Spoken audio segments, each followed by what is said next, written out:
So, talking about this stuff bothers me a little bit, but I'll get over it. What I might not get over is the actual damage to my body that's been done after 25 years of this stuff going on. But I'll get over talking about this, and that's because of all the therapy, all the hard work I've done, as well as many years ago I did that psychotherapy with some guidelines, guidance, some help from other people, and it was very helpful. And now it's just time for meditation. And after they figure out what this neurological condition is, and I find a more connected therapist, somebody who's a little more emotionally set, not all about drugs, I think that I might be able to really just open up to that type of therapist. Again, I mean, I've had plenty, um, but a lot of them aren't quite ready for some of this type of stuff. And a lot of them don't realize what like what prescribing antipsychotics and some of those medications can do when it's not properly reported, or when the staff haven't been properly trained, or when the staff don't even want to look to see what something is, like ketchup or sugar or who knows what else. I'm sure I'm not the only victim of this.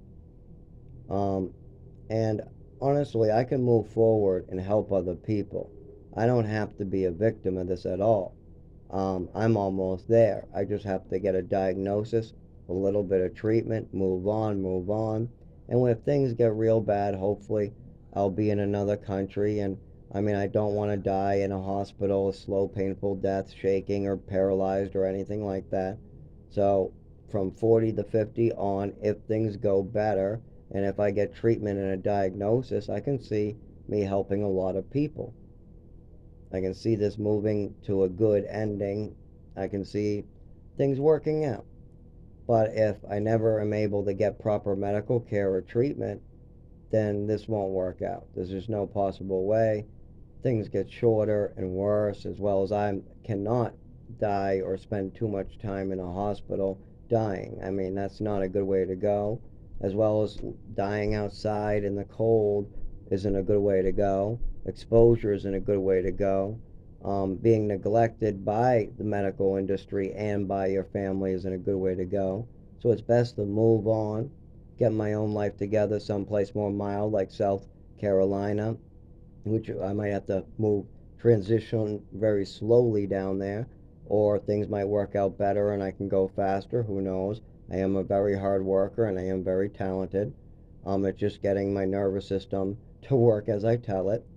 Um, who knows what could be my future? So I have high hopes, but that's more up to God, the medical industry.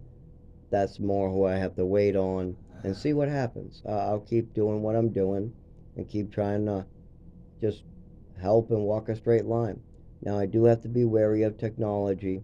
I'm not that great with it, as well as corporations like to use technology for their own advantages, as well as most people are very baffled by it. I see that a lot of people aren't quite good with it. It's not just me. But, anyways, I hope